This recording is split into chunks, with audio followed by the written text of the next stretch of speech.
And welcome to week 15. Apologize for not having done any video announcements over the last couple of weeks, but you've been working on the Enron case, which I hope you all enjoyed. Speaking of Enron, the Enron case, as of this is 4/24. I will get the grading done this week for sure. You'll all have your grades on that. So uh, please be patient with that, and I will give you get your grades out there and give you some feedback. Um, and then, but the other things to think about this week is we want to talk about chapters 16 and 17, which I'll cover in a minute. One thing I do want you to do at this point is to look at your grades and let me get that open here. So to look at your grades, look under. I'm sure you've done this already, but I just want to make sure that everybody's clear. You click on the grade tab and it shows you what grades you've gotten. This is for me, so obviously I'm not doing real well in the class because I haven't done any of the assignments, but you can see what you have up to this point, the grades you've received up to this point, and it gives you kind of that position that you need to know so that you can decide whether or not you want to take the fourth test. So make sure you take a look at this, see where you're at. Um, you should basically the only things that have been graded are and of course if you've done these you do have a grade for it, but chapter 16 problems 17 and 19, and then the Enron grades I'll get out there and this week, so you'll see those as well. So it gives you a pretty good idea as to where you stand. As you read in my announcement I put out there, if you have anything like one or two things that are left outstanding that for whatever reason or other they didn't get put in on time or in the right place, I need for you to reach out to me directly and we'll do what we can, but we have to get those resolved this week. I'm just simply run out of time. Okay, so that's how that we got to look at that. So send me an email, give me 3 times you can meet, and one of them will probably work, and we'll meet in my virtual office. Okay, so that's that.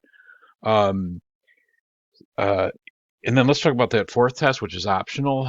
This is a little bit odd. You don't normally see this in classes, but the fourth test is out there for you to take if you need some extra points to get to a particular grade. So that's why you want to go through this whole grade process. That test has to be done by May 8th. Um, and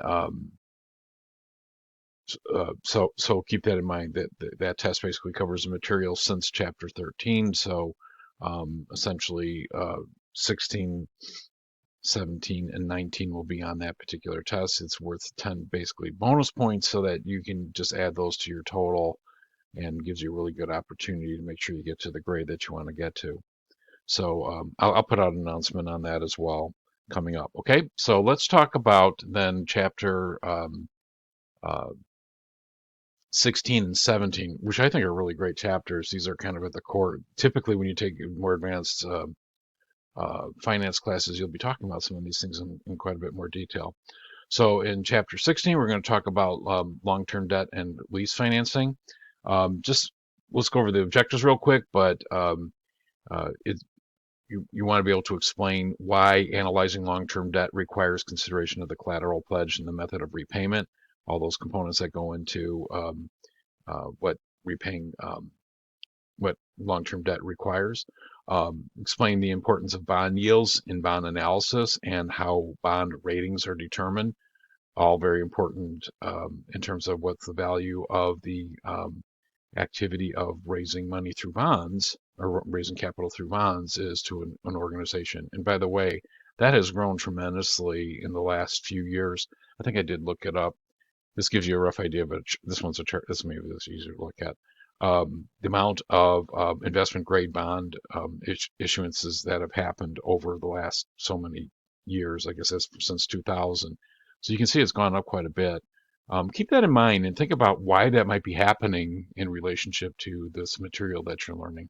I think you'll find that it's actually pretty telling. Okay, we're going to determine whether to call in or reissue debt. Those are kind of options that you have to decide to do.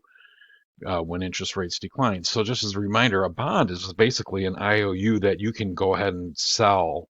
If you are the bond holder, you can go ahead and sell that in open markets. So um, it's an IOU from an organization, a company, typically large companies, that it could be government agency, it could be the government's different government entities as well. But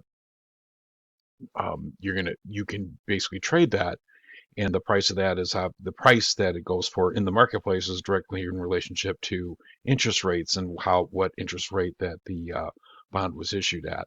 So that becomes kind of a little bit of a trick is if interest rates become a little more volatile. One of the reasons why you see the bond um, the amount of investment grade bonds that have been issued over the last few years is that our interest rates have been almost zero. Okay, I mean, we've been you can borrow money at interest rates that are very low. So and that's been that case, and it's been stable and it's been that way for a long time. But with the inflation that's going on, as you all have seen, the Federal Reserve has been raising the interest rates as well, and that's having a direct impact on issuing bonds, not just the price, but the bonds that are already outstanding. So you're going to learn about that. Identify the similarities between long-term lease obligations and debt. It feel kind of similar. So when you look at it, you'll get an idea of how organizations use leases and the types of leases that there are, and what impact that has on them financially.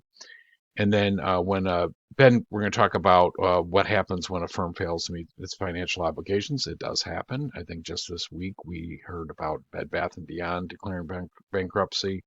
So what happens? What happens when that happens to the people who um, that organization owes money to? And those would be amongst them bondholders. Okay. Um, okay. So that's basically what we're going to talk about in chapter 16. It's a great chapter, um, and I think you'll get a lot out of it.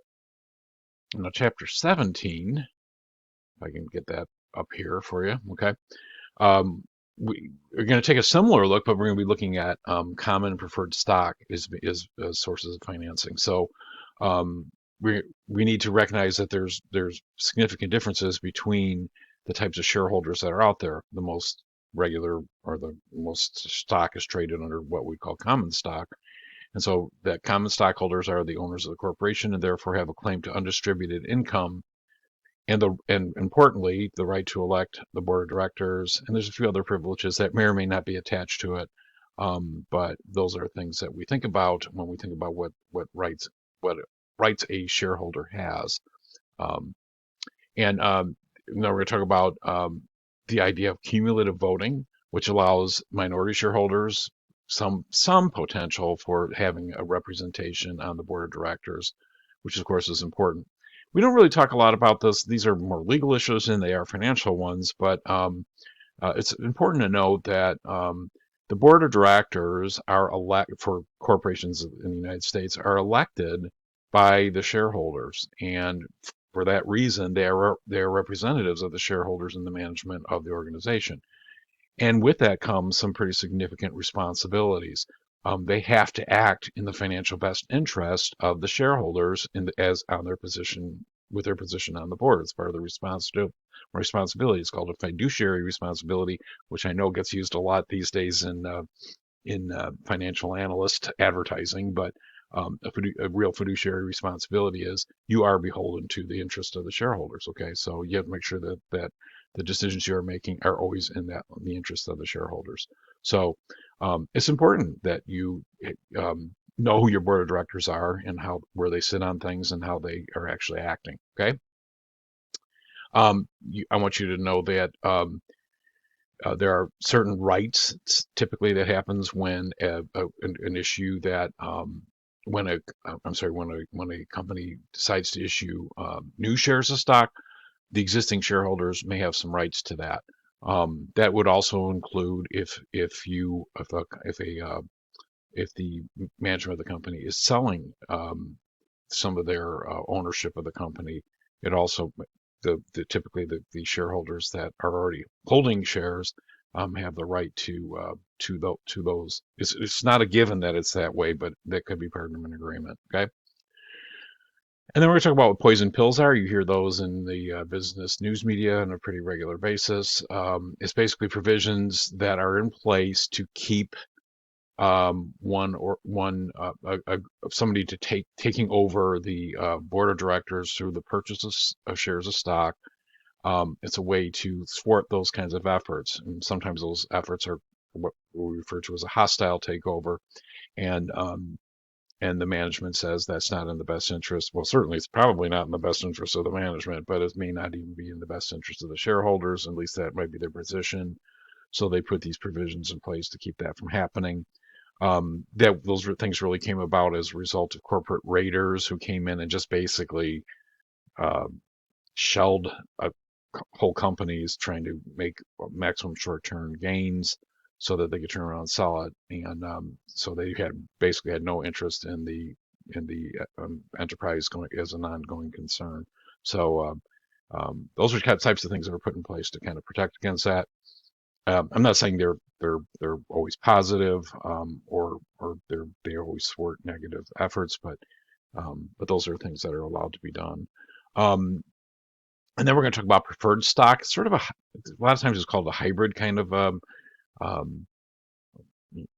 you know equity that kind of looks something in between the company owing you money, or actually lending money to the company as debt, and also some of the features of what common stocks are. So we're going to go into that in quite a bit of detail. It's pretty interesting stuff. I know a lot of times when students start before they start the class are thinking of things like these couple of chapters is like, well, that's really what I want to know about. And so anyway, I find students find these two chapters fairly interesting. Certainly, if you have any questions about any of it as you go through it, don't hesitate to reach out to me. Um, and so let's just as a recap, make sure that you are prepared, to take a good look at your grades and let me know where you sit on these things. If you have any questions about it, absolutely reach out. So I'm expecting to get a few emails here this week. And I want those emails to be in D2L, just to be super clear. Send me the D2L emails. I see those first. If you send them to me through Oakton's email, um, I may not see them right away. Okay, so I want you to know that for class and to make sure it gets my priority, it send them through the D2L email. Okay, and I look forward to hearing from some of you. And if you have any questions, certainly let me know.